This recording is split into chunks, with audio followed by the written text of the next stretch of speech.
Pardon the interruption, but I'm Mike Wilbon. We've been doing this show for nearly 23 years, Tony.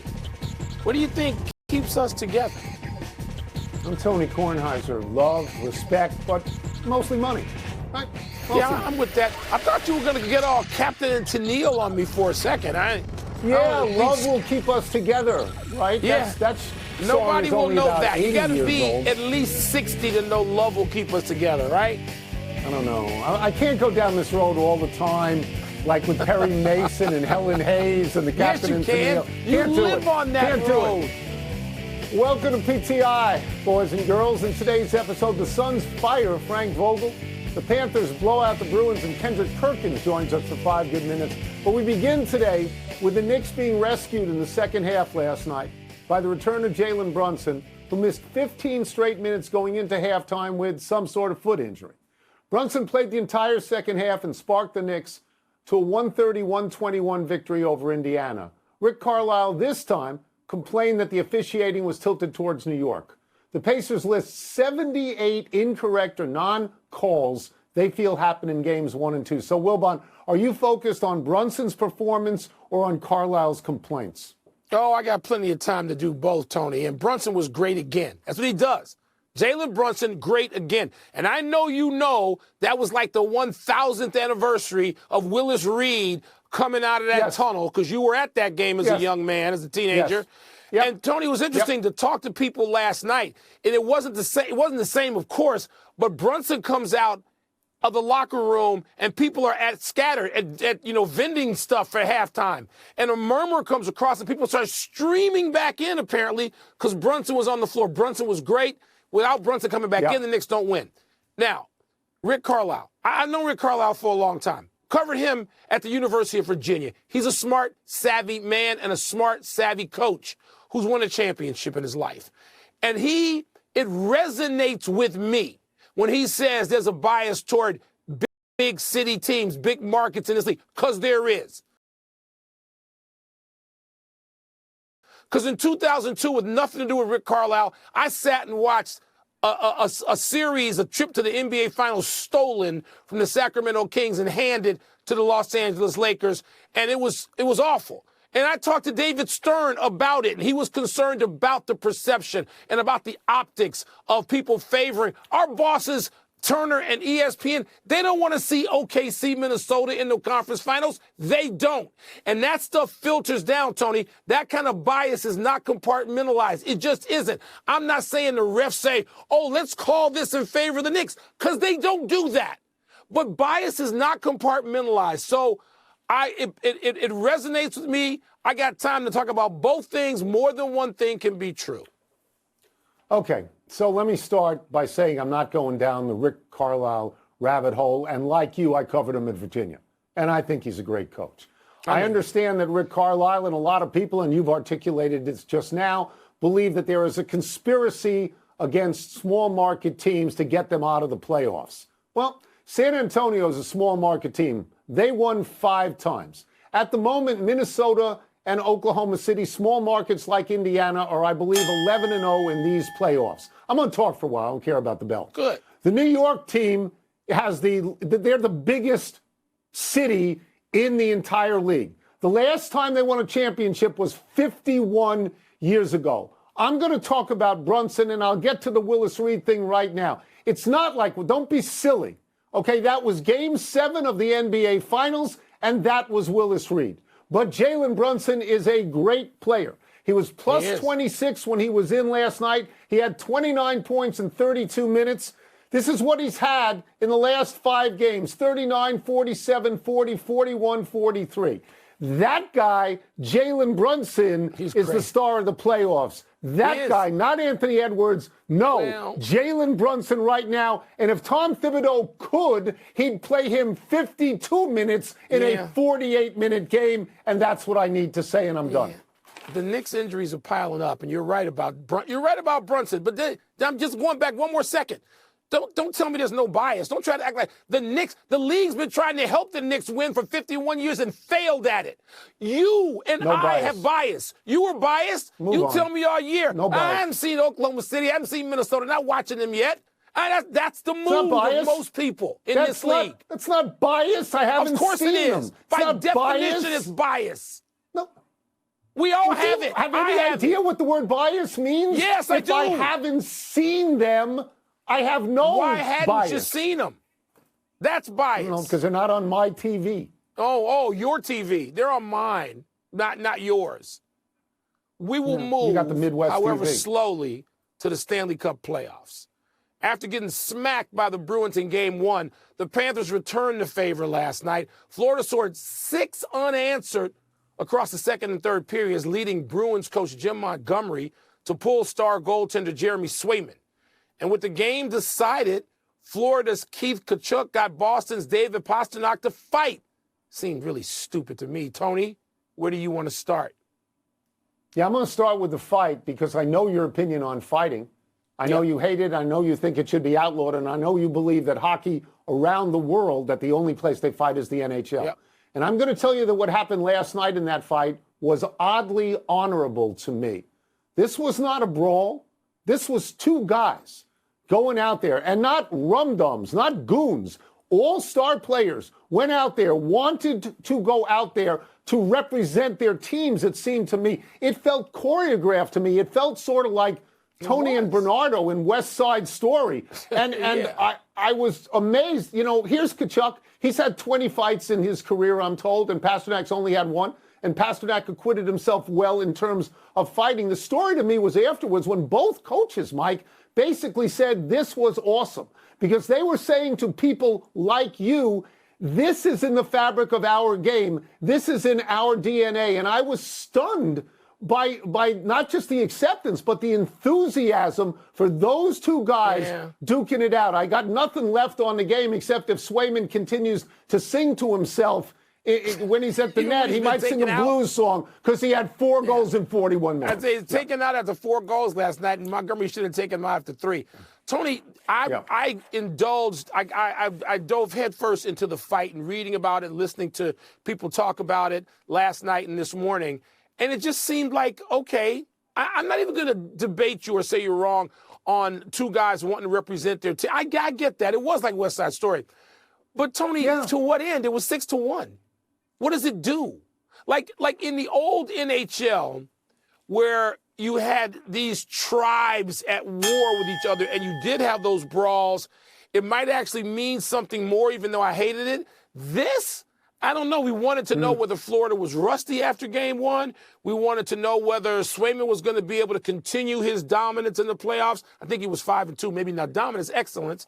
So I don't know what it means. Like, I got to get to Game 3 now to see if it meant anything. But it's 6-1. I don't think it did. I'm just going to say, and I don't disagree that it might not have meant anything, but it was oddly honorable to me, as I said before. Okay. Let's stay with hockey. Last night, the Edmonton Oilers, who Wilbon loves, blew a 4-1 lead they had compiled with less than 7 minutes to go in the second period in Vancouver. Vancouver then scored 4 goals in 20 minutes of game time and won 5-4 in regulation. After the game, Edmonton stayed calm about the loss. Connor McDavid said, quote, "Overall, I didn't mind our game," unquote. Wilbon, is that how you see it too? Tony, I don't know how to feel about that. I mean, Connor McDavid's the star of that team. He and Draisaitl. And when your team goes down like that, it's 4-1. Again, I went to other 4-1. Okay, I'm checking out of that because this is Edmonton. 4-1 could mean 7-1, although, you know, they're 0-5 this year against Vancouver. So maybe it means more because of Vancouver's owning them like this. But I'm like, wow, they seem to take a casual approach to a loss that could infuriate more coaches and stars in maybe other contexts. So this is becoming contagious now. This is the second time in 2 nights that a team blew a 3-goal lead and lost. Yeah. The night before it was Dallas had a 3-goal lead and Colorado caught them and beat them, I think, in 2 overtimes at that point. That was game 1 of that series. This, where Vancouver caught and passed Edmonton, was also game 1 in the series. And you know how I feel that game 1 is the easiest game to get back on track if you lose game 1. Dallas lost the first 2 games in the last series at home and won the series. Edmonton theoretically should be in better shape because it lost on the road, and you would think that if you're going to be favored, you would not be favored. on the road. I mean, the problems for them is Connor McDavid didn't have any shots on goal, Mike. First playoff game in his whole career, he had no shots on goal. Yeah. And Draisaitl cramped up in that game. And by the way, as you say, the other team is 5-0. 5-0 against Edmonton. 5-0. Come on, let's take a break. Coming up, Frank Vogel has been fired by the Suns. We're going to ask Kendrick Perkins whether that was deserved. We're also going to ask him what he sees when he watches OKC.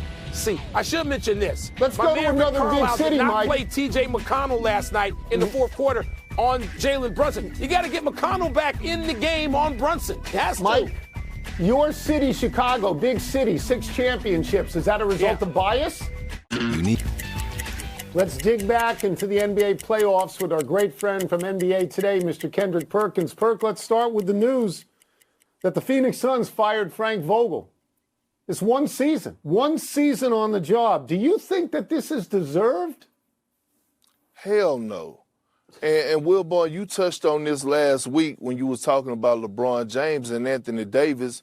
Look, it's zero accountability, Tony, when it comes down to the players, right? Every single season we can expect 2 or 3 coaches to get fired. Now, Phoenix, they had a business decision to make. It was either going to be Kevin Durant or Frank Vogel, because Kevin Durant haven't said a word to Frank Vogel over the last, 4 or 5 months. So when you have, quote unquote, your best player, your 2-time NBA champion, your 2-time Finals MVP that's walking in, that's not acknowledging or hearing anything that the head coach is saying, what type of statement or is that sending to the rest of the players? They had to make a business decision. And if Kevin Durant don't own up to this or he try to disown it, he's lying, because this has his Frank Vogel blood all over his hands. This is his doing. Amen to that, Perk, on every word of that. We're going to leave the news of today and go to the news of yesterday, sort of. Jamal Murray was fined but not suspended for throwing a towel and a heat pack at Mark Davis, the referee. He said he took responsibility and wants to move on. Perk, how do you view this whole thing as to whether a fine was enough, whether he should have been suspended in his accountability? He should have been suspended. Everybody knows that. You can't throw anything at the official. And also, on top of that, someone could have got hurt, like Karl Anthony Towns, who could have stepped on it. And the sad part about it is yesterday, when reporters finally got a chance to talk to Jamal Murray, I mean, he wasn't remorseful.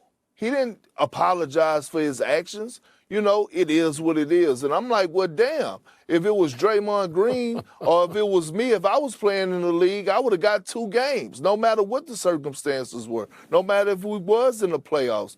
At the end of the day, we're watching Minnesota, Anthony Edwards, your guy, Wilborn, my guy, we're watching them do something to the Denver Nuggets that's making them come out of character.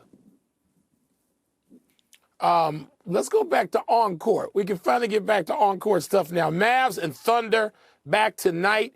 We, of course, have that game. I love your phrase, agenda-free basketball, which you have said the Thunder's OKC is playing. Perk, tell the rest of the audience what you mean by agenda-free basketball and why you appreciate what they're doing. Because it's very rare when you could see a young team like that play agenda-free basketball on both ends of the floor. They young, but like my grandmother said, they got old souls, baby. They got old souls. They do. And when you watch them offensively, they're passing up good shots to get great shots. The trust is there. You're watching SGA, you're watching Jalen Williams, J-Dub is what they call them, be leaders of their team. Defensively, watch how they scramble, watch how they X out, watch how they cover for each other. And all of a sudden, you're watching a team that didn't even make the playoffs last year, that are on the verge right now of going through, probably going to beat Kyrie and Luka and head to the Western Conference Finals with a rookie and Chet Holmgren starting at center. It's just beautiful basketball all across the board. And to top it off, guess what? When it's time for a post-game interview, it's not one person standing up there doing the interview or barking like a damn dog, which I love. It's the whole group, the chemistry, the energy. I mean, it's just there, and it's a beautiful thing to see. You don't get that out of young teams. Go ask the Washington Wizards or the Detroit Pistons. We try not to in Washington too often. Yeah. All right, Perk, we will get you out of here on this, but before I get to the question, I want to commend you for using the phrase barking like a damn dog and killing both Durant and Jamal Murray. So I'm happy for that today. Let's stay on the court, as Wilbon would say. The Cavs and the Celtics, they have game 2 tonight. What does Cleveland need to do to make this a series, if they can? Well, can they compete? Can they compete? I mean, can they actually do something defensively, like make the Celtics uncomfortable, close out on shooters, contest shots, make Jaylen Brown or Derek White go to their weaknesses and not let them get comfortable? Can Darius Garland arrive at the playoffs? Can somebody tell them that the playoffs have started? Can Evan Mobley, can he be consistent as a 7-footer and dominate the interior on both ends of the floor, right? Is he going to come to the party, or is Luke Cornett going to outplay him again, right? But look, Bickerstaff, I believe, is a hell of a coach.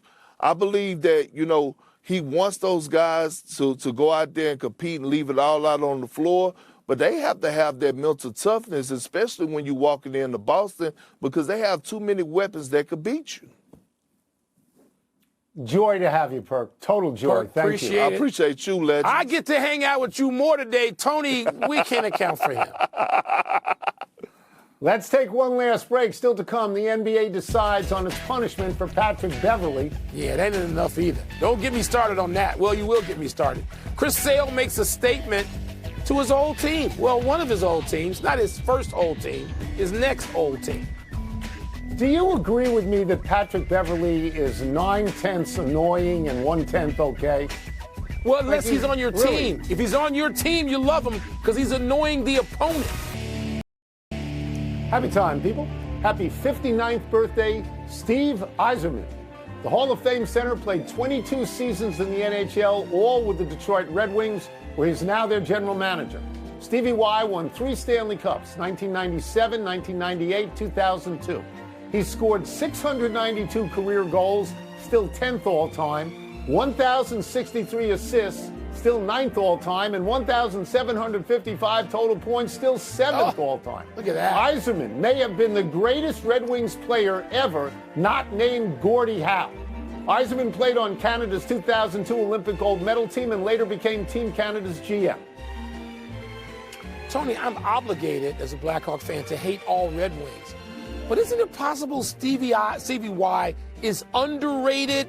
Like when you talk about the history of the NHL and great players, his name doesn't come up instantly, and maybe it should. Happy anniversary, Al Horford. On this day 2 years ago, the veteran Celtics center had his greatest playoff game, scoring a career playoff high 30 points to propel Boston past Milwaukee and even their series at 2-2. Horford shot 11 of 14 from the field and 5 of 7 from 3. That year, the Celtics got to the NBA Finals, losing to Golden State. Horford has added responsibilities now with Kristaps Porzingis out. Quite good three-point shooter, hitting 42% of his attempts. This is his 17th season in the NBA, and only LeBron James, Chris Paul, and Kyle Lowry among active players have been in the NBA longer. Presuming the Celtics make it to the NBA Finals, Horford could be playing again to add an NBA championship to his college championship from Florida, and he would want to beat in the conference finals. He would want to beat all those New York Villanova kids to that distinction of having both college and pro. He had 2 at Florida. Happy trails, Sheldon Keefe. The Maple Leafs coach is out today after losing a 7-game playoff series to Boston 4-3. The Leafs had battled back from a 3-1 deficit in games to force Game 7, which they lost in Boston in overtime. Keefe took over in Toronto in November of 2019 after Mike Babcock was fired. Keefe had an impressive 212, 97, and 40 record in Toronto with consecutive seasons of 50 or more wins. But his teams lost in the first round of the playoffs 3 of the last 4 seasons. Keefe has 2 years remaining on a contract extension he signed last August and which won't officially kick in until the start of next season. Get paid, baby. You're talking about the Knicks not winning in 51 years. Toronto's now, what, 57 years? Their drought's even longer than the Knicks. Wow. Yeah, 1967 for Toronto. All right, let's go to the big finish. Let's the do NBA suspended Patrick Beverley 4 games for throwing a ball at fans twice and his treatment of an ESPN producer. Your thoughts? I mean, the commissioner's office just doesn't want to mete out strong penalties. This should be a 10-game suspension, at least. He's a recidivist. Come on. Nikola Jokic won his 3rd MVP in 4 seasons. Okay by you? Yeah, he had a great year. I would have voted for Jason Tatum, but it's okay. Chris Sale struck out 10 Red Sox over 6 shutout innings. Got to be impressed. Yes, he's 5-1 now, Tony. Having quite a season. Good rebound for Chris Sale. WNBA preseason tonight. Atlanta Dream at the Indiana Fever. You know what that means, right? Yeah, Caitlin Clark is going to play. I assume it's on TV somewhere unless there's a prejudice against big cities. Last one, Rangers, Canes, Avalanche Stars. Who you got? She's an Indy. What big's the same city Carlisle plays for? I got the Rangers going to 2-1. They're up 2-0. And I got that series with the Avs, Dallas evening at 1-1. We're out of time. We will try and do better the next time. Fred Purpall, shout out. I'm Mike Wilbon. Same time tomorrow, Knuckleheads. NBA Countdown is 6:30. The Sports Center right now. You better watch Countdown. Are you on TV again tonight? Tuned in. This is